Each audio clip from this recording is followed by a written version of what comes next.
Okay. Okay. Okay. And it tells me that recording is in process. I'd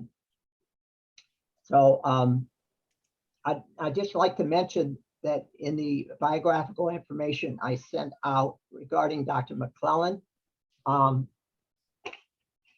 have two of his books that I talked about that were published in 2019. Can folks see them?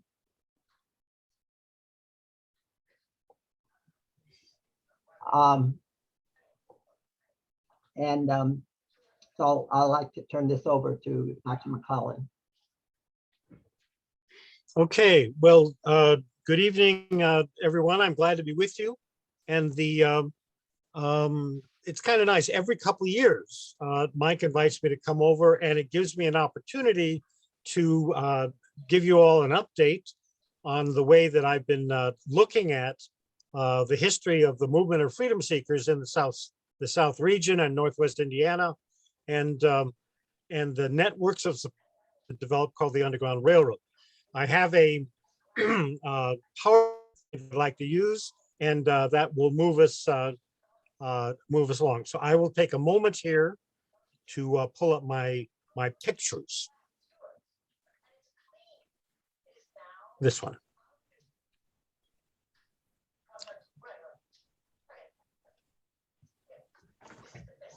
Okay, this is up to date, and some of you that have been in my programs before will recognize some of the material, but hopefully there's a good deal of stuff that also is new.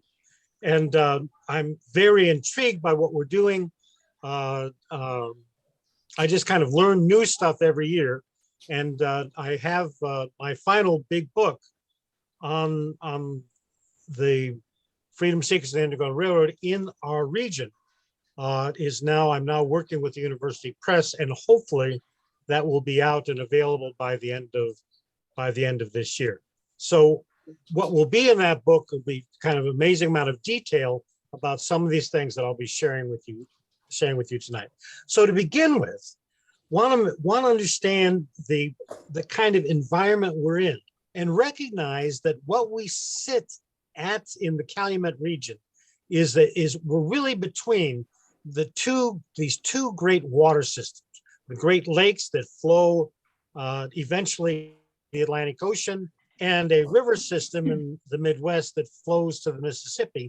And we are right at the confluence of those two great water systems.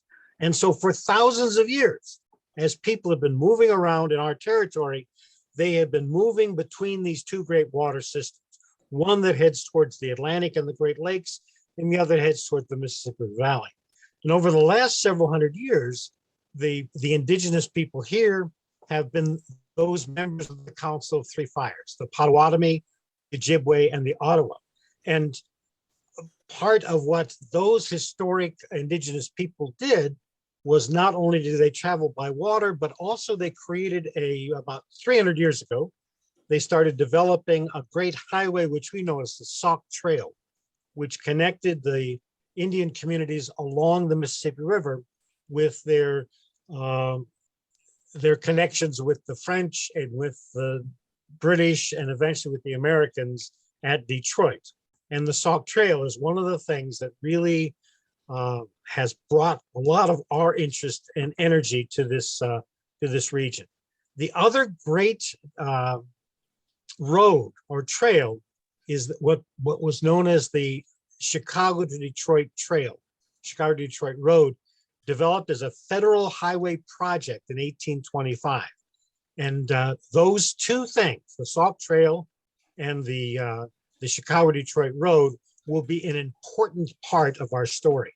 Now, what happened? Why is this such a remarkable kind of part of our environment? And it's because there really is a continental divide that stretches between the Great Lakes water system on the east and the Mississippi River Valley systems on the west, and that runs right through our territory. And so, as we look at the way people moved into this country, this part of the country, both native peoples and then the French and the English through the water systems toward this place of transition or portage, and they came overland using the historic Sauk Trail and this a road that worked its way through the little town of Chicago. Our particular area in the Calumet is particularly significant because movement to the west had to be squeezed into this 20-mile corridor between the bottom of Lake Michigan and above the swamps of the Kankakee River. And so this corridor becomes very, very important in the history of people moving to the east. And then when we start talking about the Underground Railroad, the movement of freedom seekers, they're moving in the exact opposite direction. And you may be aware that in coming into this close corridor to get to the west, they had to go through the door, La Porte. And coming then through that door and through this corridor, people were able to go west. And of course, that continental divide was significant. It's crucial because this was the way to get from the waters of the Great Lakes into the waters of the Mississippi River Valley. And another way, and this shows it rather keenly, some people came down the St. Joseph River to its south bend, and they were able to travel just a few miles overland and go by canoe into the Kankakee River. But of course, most of the people making transition either came through the Chicago River or they came through the Calumet River system, which is our area. So we're talking about an area of transition, an area of necessary travel, both east and west, and that sets the stage for what we know as the movement of freedom seekers. Now, whenever we're talking about freedom seekers and people that are escaping bondage from the South, it always is essential to begin and never forget the conditions of slavery. And there are many of us know these stories well, but of people, of Africans being captured most often by other Africans and taken to the coast and traveling on horrific journeys, the Middle Passage coming across the Atlantic Ocean. Roughly 12 million people were kidnapped, captured, and taken across the Atlantic Ocean. Of those 12 million, roughly 400,000 came to what we know as the United States. And so our population of African Americans grows out of a base of about 400,000 slaves and a handful of free people that came here in the first centuries of our development as a nation. From that captivity and from those horrendous travels, Africans then dealt with that phenomenon of being owned as property. And something that we simply cannot understand ourselves, I think, is what does it mean for one human being to own another? And so we need to be very clear that the stories we tell all have kind of just horrific beginnings. And the experience of people enslaved was also a horrific experience, being denied not only their freedom, but suffering in all kinds of ways. Slavery was a really, really terrible condition. Now, people wanted to escape from that, and they headed in all kinds of directions. And when they went out, they were helped by various folks, and the people that helped them became known as the Liberty Line or the Underground Railroad. And here's this wonderful cartoon from 1844 showing a train going underground. But of course, the Underground Railroad was not underground and it was not a railroad. That is just this kind of remarkable image that developed as a way of talking about the systems of support that developed for freedom seekers. And as freedom seekers left the South, they went in all kinds of directions. Some into Mexico, a number went to the West to live with native peoples. Some went to the Caribbean, commandeered ships. The vast majority headed north. And while we're looking at this map, not only to see the movement of freedom seekers, but also recognize the distinction of the slave states and the free states. One of the things that folks very often forget, which makes the Underground Railroad story and the freedom seeker story so complicated, is that 4 states, Missouri, Kentucky, Maryland, and Delaware were slave states, but did not secede from the Union. And so part of the remarkable political dance that Lincoln had to go through in dealing with what we do about enslaved peoples was the fact that there were 4 states in the Union that continued to have slaves. The other thing I would like to note before we leave the map is that the unique importance of Illinois, and if you look and see Cairo and the southern counties of Illinois are further south than most of the state of Virginia. Richmond is further north than Cairo, Illinois. And it is no accident that this became one of the ways for people to move coming up the Mississippi River Valley into the state of Illinois. My research suggests that somewhere between 6,000 to 10,000 people sought their freedom coming into Illinois. We are not sure how many made it, how many were captured, how many were sent back into slavery. But all the research I've done suggests that when we talk about the Calumet region and northeast Illinois and northwest Indiana, probably 3,000 to 4,500 freedom seekers made it this far. And it was in response to the movement of those freedom seekers in the 1820s and 30s and 40s that the networks of the Underground Railroad developed. I've been able to identify across our region well over 40 places where we know freedom seekers found assistance, and we saw the emergence of places that can be identified as Underground Railroad sites. Now, as freedom seekers came up into the Chicago region, there were really 2 streams of movement. The northern stream was coming, everyone was coming up the Mississippi River Valley for the most part, and then coming east toward Chicago. And one stream of movement headed up toward Chicago, some following the I&M Canal, some actually on the canal, others traveling overland. And then from Chicago on the historic Detroit to Chicago Road, going across to Detroit. The other stream came west, but instead came east, but instead of heading into Chicago, they went directly to the east, crossing Will County and southern Cook, and then a more southerly part of northwest Indiana. And again, all of that travel was in this like 20-mile corridor to get around the lake and to stay above the Kankakee swamps. So let's take a look at the northern stream for a little bit. And that was a stream that out of the Mississippi River Valley up into areas of LaSalle County, Ottawa, and then some folks traveled overland on the roads into Chicago. Others followed either the canal itself or the roads adjacent to the canal. And then from Chicago, again, they came around through northwest Indiana. As they came up that channel, we do have several cycles of stories of people who traveled overland on these very old highways that went into Chicago, and stories of people coming up along on the canal. And interestingly, remember, and we tend to forget this, Chicago, of course, you Indiana people know this better, know this, but Chicago is not at the south end of the lake.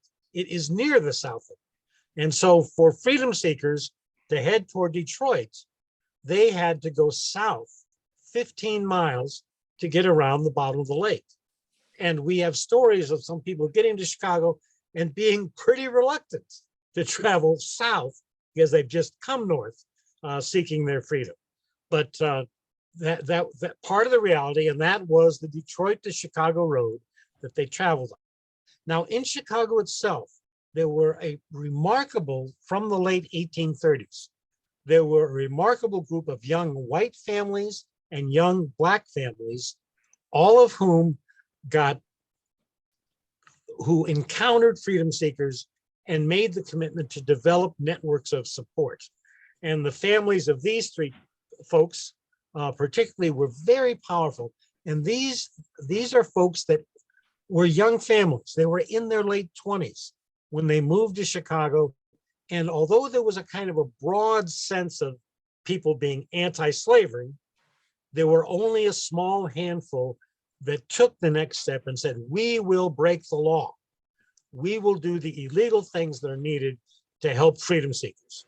And a remarkable group of young white families led by Dr. Charles Dyer and Charles and Louisa Dyer, Philo and Ann Carpenter, and a handful of others. Starting in the mid 1840s, although there was a small Black community in Chicago earlier, starting in the mid 1840s, there was a remarkable group of young Black families that also settled in Chicago. And although not all of the Black people in Chicago were involved, there were a remarkable group of young Black families, some of them actually related to each other, who took it upon themselves to respond to the needs of freedom seekers and help them out. The leaders in this were John and Mary Richardson Jones. They became among the wealthiest Black people in Chicago. John was the first Black person to hold an elected position in the city of Chicago. And they were in churches and in all kinds of community groups with other key families, including Emma and Isaac Atkinson, the Reverend and Mrs. Abram T. Hall, and two remarkable brothers-in-law, Henry Wagoner and Barney Ford, both of whom had white fathers. But Henry Wagoner was always a free man. Barney Slave had been enslaved, but he grabbed his freedom. All of these people worked closely together, and in the 1840s and 1850s, this small core of white radical abolitionists and this small core of Black radical abolitionists worked very closely together to assist folks that were coming up into Chicago and then to send them on their way. And they were together in two remarkable congregations. Quinn Chapel, an AME church, was established in the late 1840s, and the Zoar Baptist Church, established in the early 1850s, became Olivet Baptist Church, at one time the largest Protestant congregation in the world.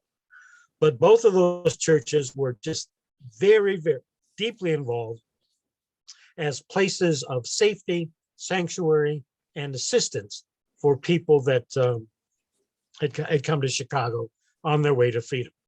And the issue was not staying in Chicago. The issue was make tracks for Canada. And a number of folks went through the busy shipping area of Chicago and went via the lakes around to Detroit and then freedom in Canada. I've got a whole cycle of stories about that. But then another great bunch went overland.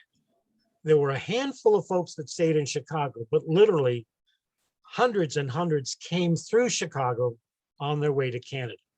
And as I had indicated, those coming up to Chicago had to, first of all, go south. They had to go south along the Chicago-Detroit Road, and they crossed the Little Calumet River at what we know as the Indiana Avenue Bridge.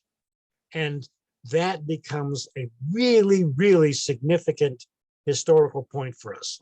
My research suggests that 500 to 800 freedom seekers came down this road and then came right through and across the Calumet region and Northwest Indiana.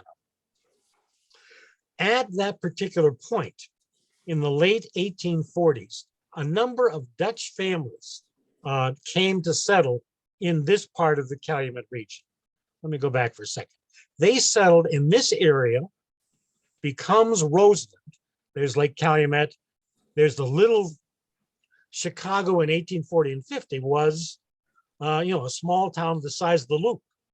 And it was 15 miles open country to the area that's called Roseland. And then further south, the area that becomes South Holland are the areas where these Dutch farmers come, arriving in 1849. And then in 1853, Jan Tun marries Angie, and Jan and Angie Tun established their farm on the Little Calumet River in 1853, assisted along the way by Cornelius and Marce Kuiper. The Tun farm, we have several photos of what the farm looked like right there on the Calumet.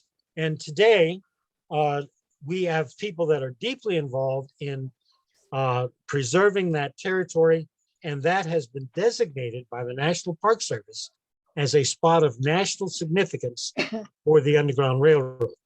In addition, this is a key element in the country's first African American heritage water trail, which reaches from Beaubien Woods to Robbins.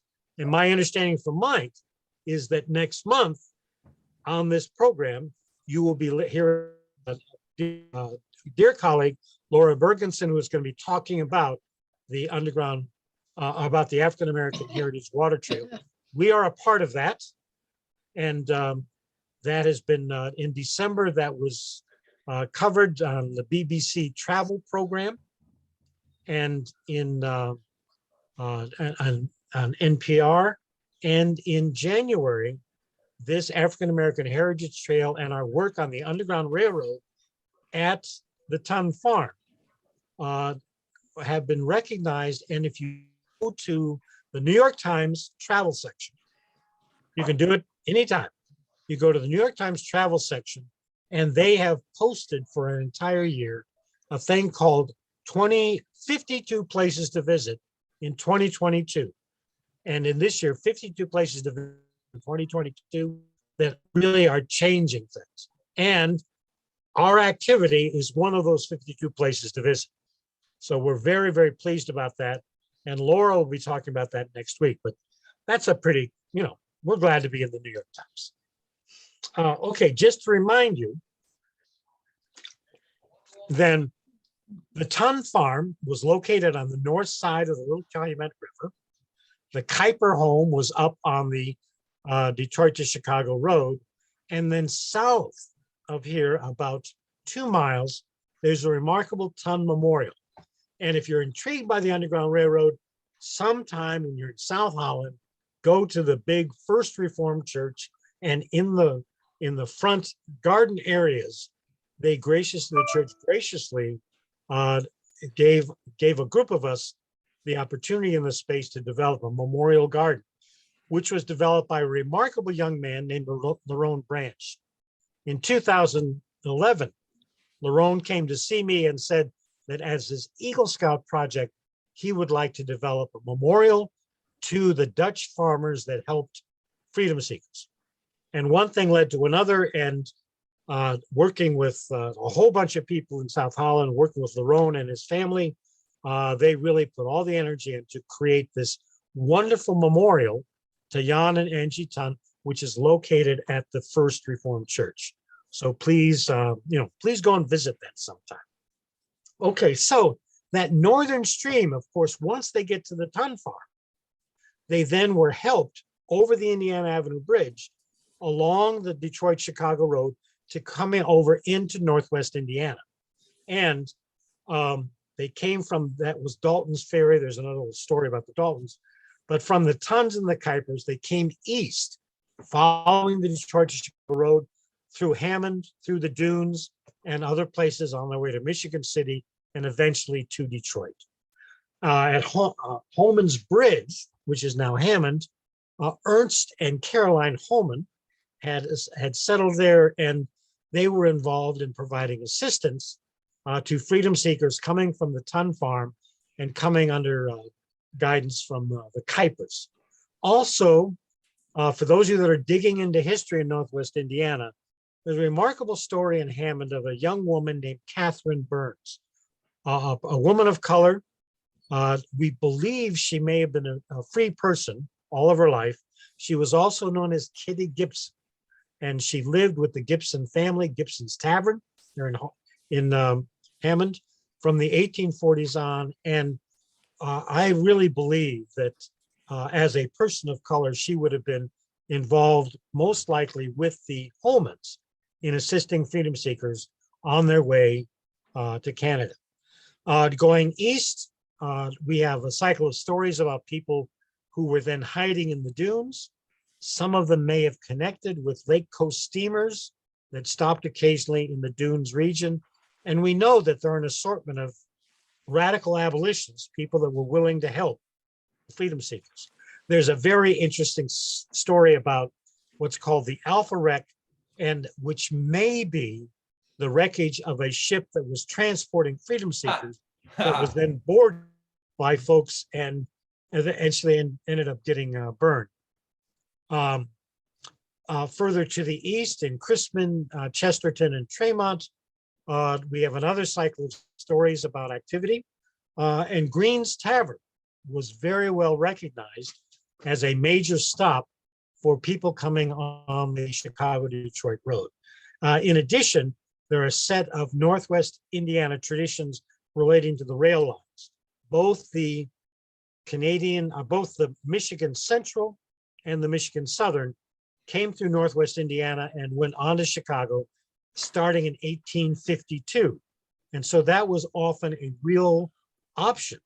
Rather than walking or going by buggy from Chicago, there were some freedom seekers that were able to be placed on trains to get them to Detroit and then on to Canada. Michigan City has an interesting cycle of stories. It was the terminus of 2 train stations, and we've got evidence of freedom seekers in those train stations. And also there's a cycle of stories having to do with Daniel Lowe at the the shipwreck. Somebody please mute. Hello, we're hearing you. Thank you. Daniel and Mary Lowe settled southeast of Michigan City in 1835, and local traditions and pretty good documentary evidence that they assisted a large number of freedom seekers who were coming across along these corridors. So what we have on this northern corridor, are a number of places where we know there was significant activity assisting freedom seekers. And as I said, my estimate is that 500 to 800 freedom seekers came across on that highway. Now, 10, 15, 20 miles to the south was the Old Sauk Trail, and reaching from the Park Forest, going to the south was the Postal Service road that went down through Crown Point and then joined up again. Both of those were travel routes for freedom seekers that had come straight across. And as you can see on this map, the historic Sauk Trail, hundreds of years old, reached from Detroit all the way to the Mississippi River. And when they built the military road in 1825, they followed the Sauk Trail to below Niles, and then they went straight to the lake, and then it went along the lakefront coast. But there's the trail coming across. Now it comes across our whole region, and it really is reaching from Ottawa into Joliet, and then New Lenox and Crete, and then into Northwest Indiana. The Sauk Trail, hundreds of years old.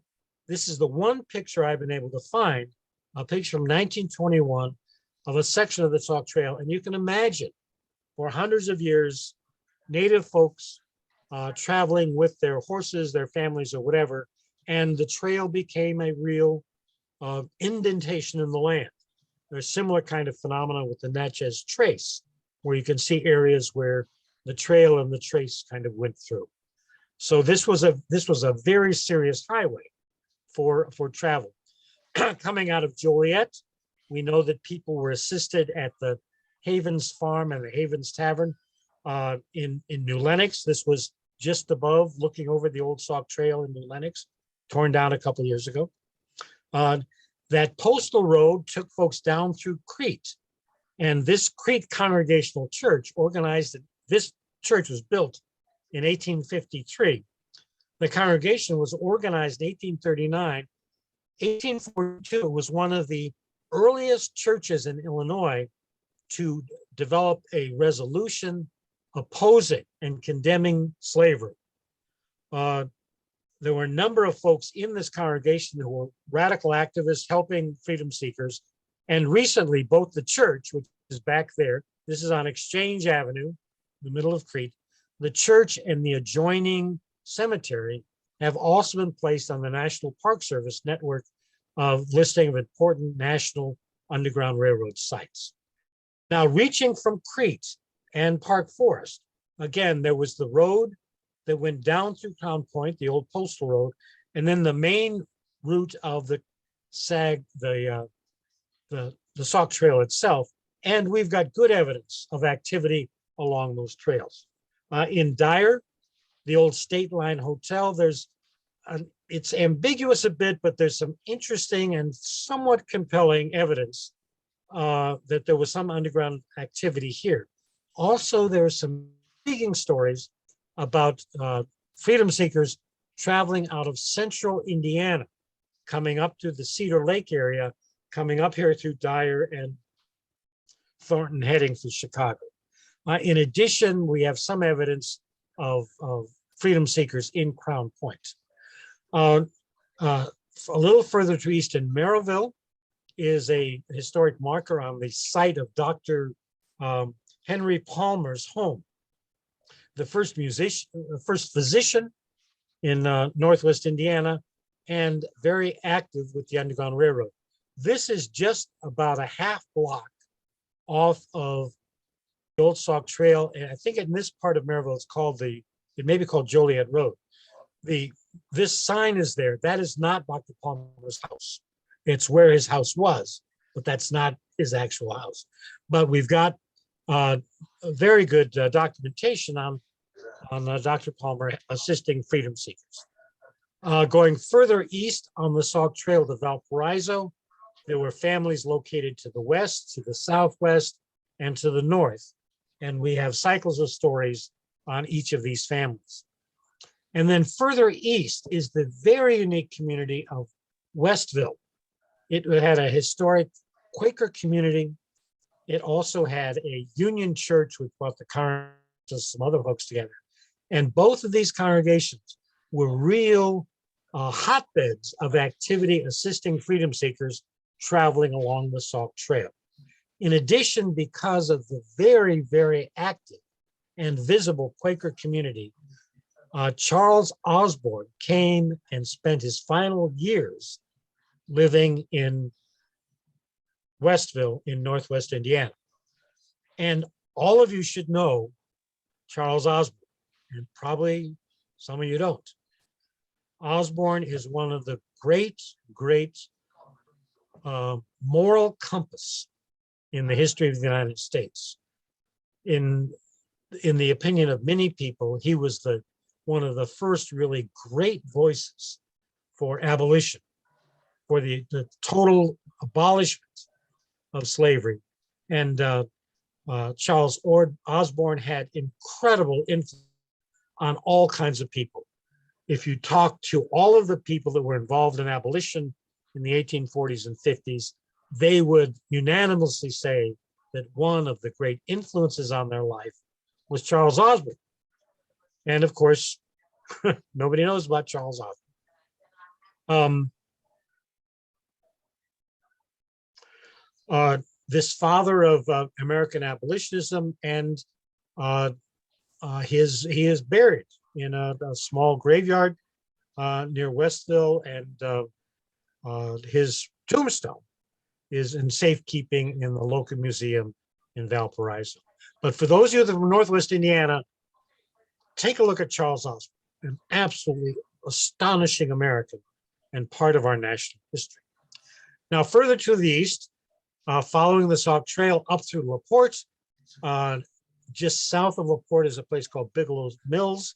And then in LaPorte, there were several families, including those of the Tea Gardens and McClaskey's and several others that were all involved. And remember, the key to all of this is that freedom seekers were on the move.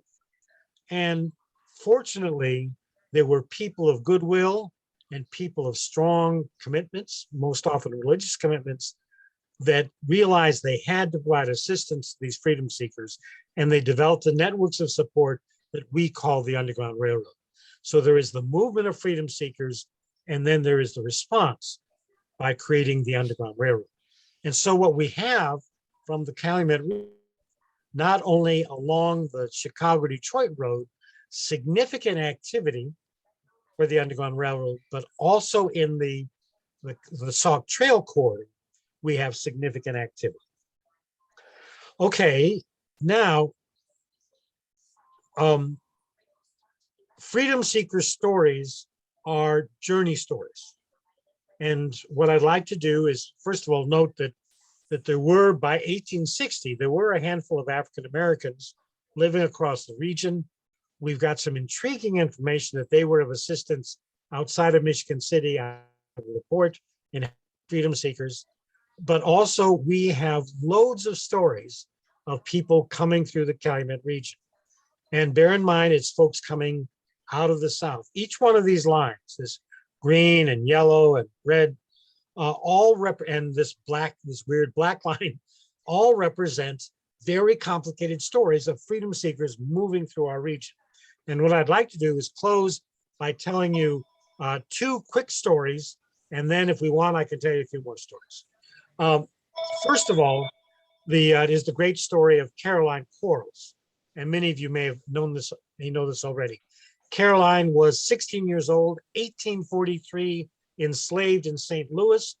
Her father was her master's son.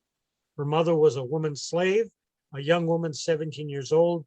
Caroline was born in this household that she grew up in with very light skin, long black hair, freckles, blue eyes. This is the only picture we have of Caroline.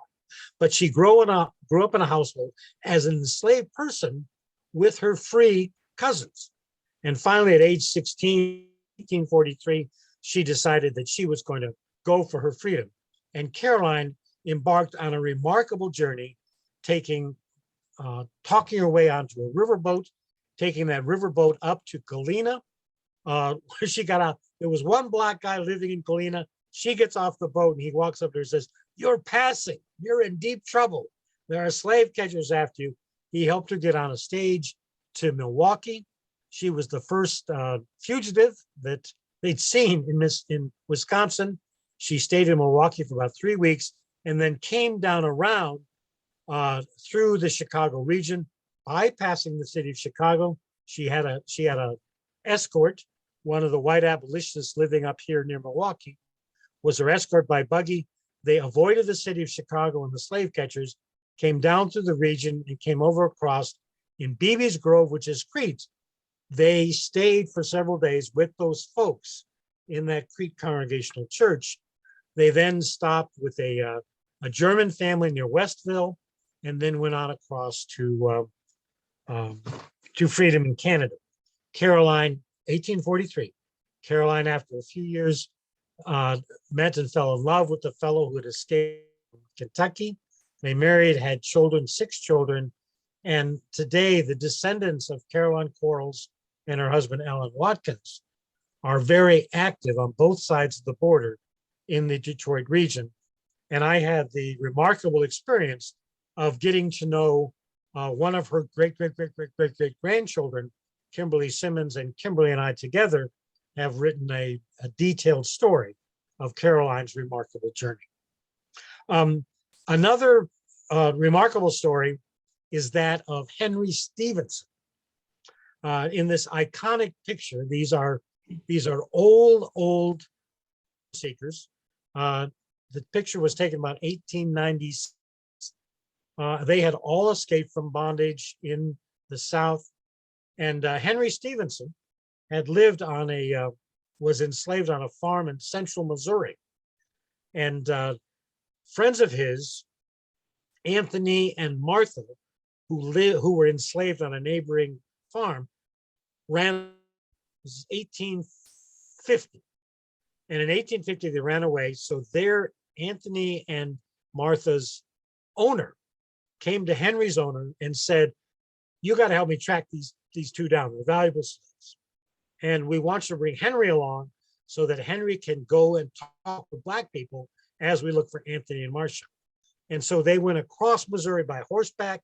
They went up the Illinois River by steamboat, and they came up the I&M Canal by canal boat to get to Chicago in their pursuit of Anthony and Martha.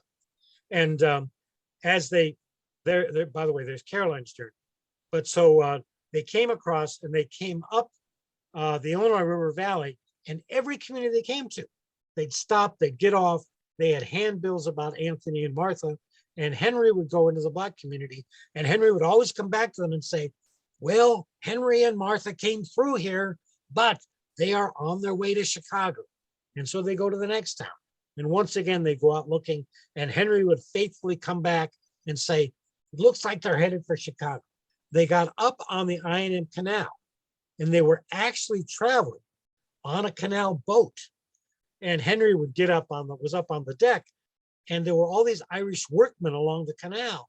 And one time, a bunch of Irish workmen saw Henry and said, hey man, you're in Northern Illinois. You can be free, run away. And Henry said, no, I'm working for my master. We're looking for some runaways. They get to Chicago on the canal boat. And Henry says, I'll go into Chicago and see if I can find Anthony and Martha. So he gets off the boat. He gets up on a wagon. There's a black teamster with a wagon right there. And the guy says, you want to ride into the city? And Henry said, yes. He gets up on the wagon, and the black guy says to Henry, what are you doing? Are you a slave? And Henry said, yeah, working for my master. And he turns to him and says, Henry, do you want to be a free man? And Henry said, of course I do. And so the black teamster says, I can help you. Takes him to the abolitionists, probably the black abolitionists, activists in Chicago. And they say to Henry, we can help you get away, but we don't have any money. Henry says, I can get money. And so he takes another ride, goes back to the canal boat, talks to his man and says, I have found Anthony, but to seal the deal, I need some money. And so they, of course, Henry, who has been the loyal, faithful servant all along, they believe Henry and they give him a chunk of money. And Henry says, okay, thank you very much. I'll be right back. And he takes off. And of course, he goes to the abolitionists. They put him on a lake steamer that takes him along the coast right above the Calumet. And he gets to Michigan City, New Buffalo, and takes the train to Detroit and freedom in Canada. What a remarkable way to find your freedom. And then finally, let me just tell you real quickly about William Bush Johnson. He's seated in this photo with Henry, and William Bush Johnson was born and enslaved in Western Kentucky. In 1851, he came through the entire state of Indiana. And there's Caroline's journey, there's Henry's journey, and here is Bush's journey. And he came up all the way, he took the train he got himself up to Michigan City, and then he took the train from Michigan City to freedom in Canada. And one of the stories as an older guy, that Bush Johnson, who was a beloved member of the African Canadian community in Windsor, Ontario, Canada. One of the great stories he would tell is that, when I was living in Kentucky, my master told me about Canada and said, you could never get there. Between Canada and Detroit is a great, great river called the Detroit River. And Bush, you could never cross it because it's 3,000 miles wide. And so Henry would tell that story, and he loved to tell the stories, as other folks did, about their escape into freedom in Canada.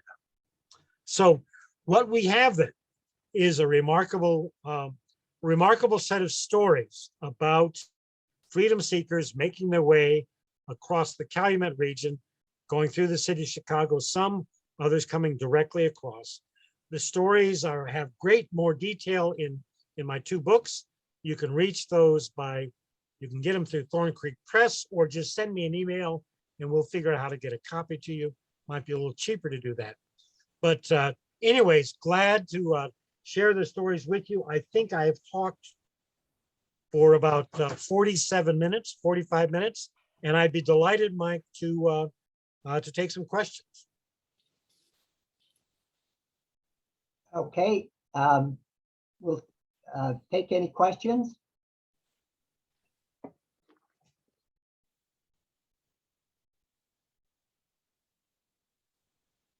Yeah, Larry, this is Joe Kubel. Hi, Joe. Hi. I just was wondering, since there was the Sauk Trail and the Detroit-Chicago Road, and it looked like also some trains all heading toward Detroit, has there been any talk about actually making something like a national corridor for the Underground Railroad, similar to Route 66 or the I&M Canal corridor? Well, actually, there has been a good deal of talk about that. There are some people that actually do tours from our area along this corridor and end up in Detroit, Detroit has a wonderful set of places and stories and things. And then over in Ontario, Canada, there are 7 communities that are predominantly African Canadian communities, and they are composed almost totally of people who are the descendants of freedom seekers. So there are loads of things to see along that corridor, and it's like anything else, Joe. If you got the time to work on it, hooray! So many of us have full plates, but yes, over the years, those of us who are involved with Underground Railroad stuff have talked in very serious terms about developing a corridor, but nobody has the time. That's one more thing to do. And I think many of you understand that dynamic.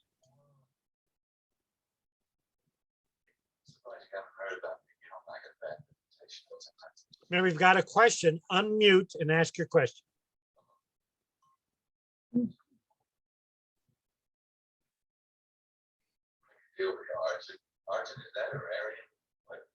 We do have a chat question about, do we know of any activity in Calumet City? We have no documentation of specific Underground Railroad sites or stopped in Calumet City. However, bear in mind that the Michigan City Road, which runs right along the north edge of Calumet City, was the main thoroughfare for 500 to 800 freedom seekers. So Calumet City and Dalton, for example, both can, certainly lay claim to being part of the Underground Railroad story because of the Michigan City Road.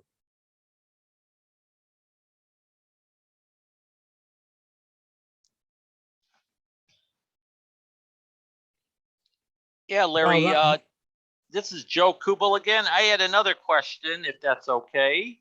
Right. Since there were, it seemed like a funneling effect from the south along these corridors between Chicago and Detroit, were there more stations, or did the stations typically handle more freedom seekers apiece? I don't know if you can even answer that. Well, I can give part of an answer. One of the things is, first of all, it is really important to affirm the decision-making and the actual movement by freedom seekers themselves. There's pretty broad consensus that a significant number of freedom seekers followed these corridors on their own, and very occasionally might have sought out assistance. So, please do not carry the notion that people went from station to station to station to station. There were some people that did do that. There were some times when the dangers from slave catchers was so serious that they had to stay really hidden, had to be very secretive, and the people that were involved with the Underground Railroad had to be more activist in terms of hiding people and transporting them. But there are a significant number that came through. And when I use that number of 500 to 800, it may be, I think that's a pretty solid number, but there may be folks, maybe they stopped at the tons and that was it. Or maybe they had to get some help when they're in the dunes and that was it. There were some that went from station to station to station, but there were others that were going independently, and we need to bear that in mind. It was a very flexible environment. And the reason I talk about corridors rather than routes is because I want to honor that fact that the movement was a good deal more flexible. It was not a matter of being an established route. Everyone went from station to station. It was rather a corridor, and people, as they needed assistance, got help along that corridor. Thank you.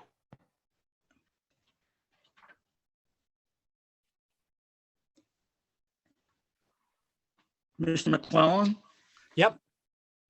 is there any documentation of any houses in the South Chicago area, like in Evergreen or in Morgan Park, Beverly, in that area?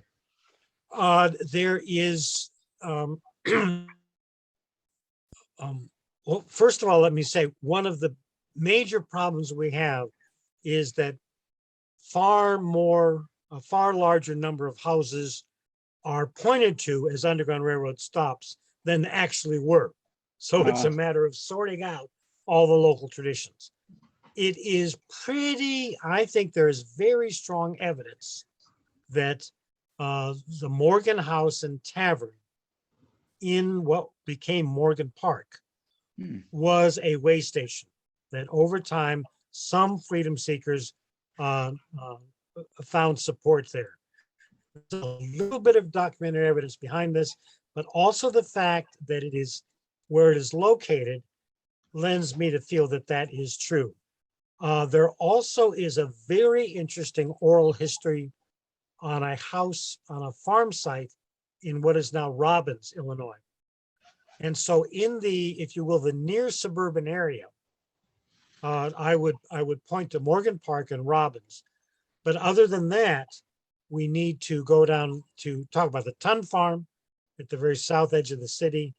There was a relative of the Tons in Dalton that had some activity. And then we have to go down to New Lenox, Park Forest, Crete, and those very clear sites along the Sauk Trail. Thank you. Yeah.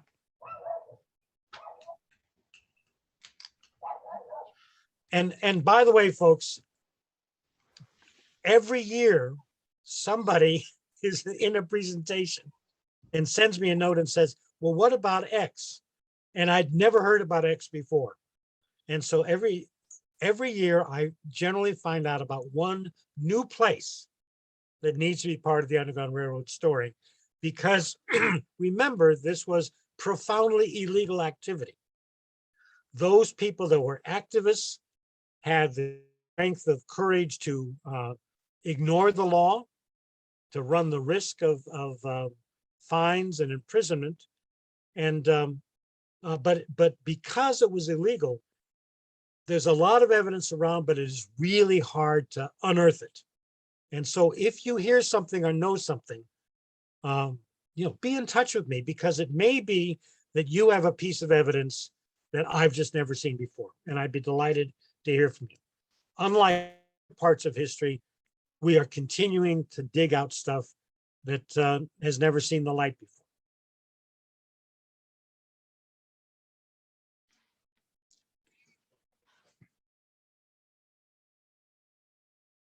Any more questions?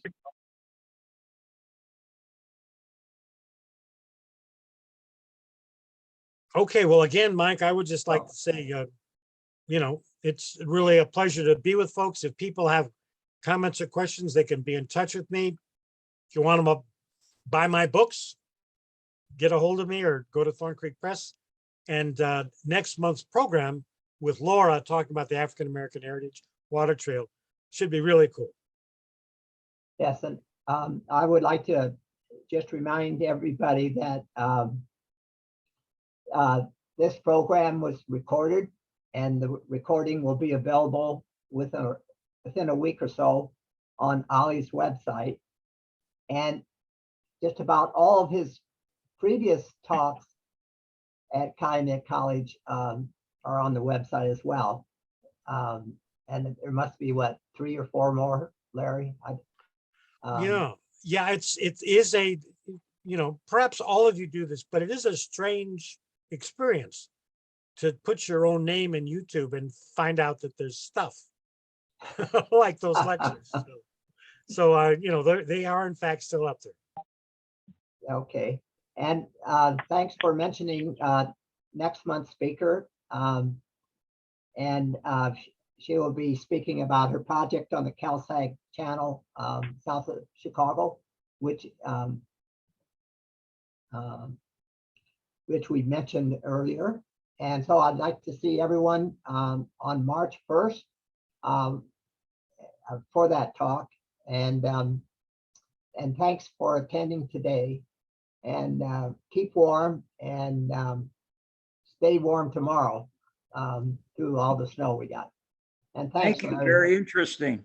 Thanks. And thank you. Great to be with you. Hi, it's Valerie Penninan. I was not able to come back in except over the phone, but I wanted to say thank you so much. I did enjoy the presentation, as always. Glad to be with you. Thank you.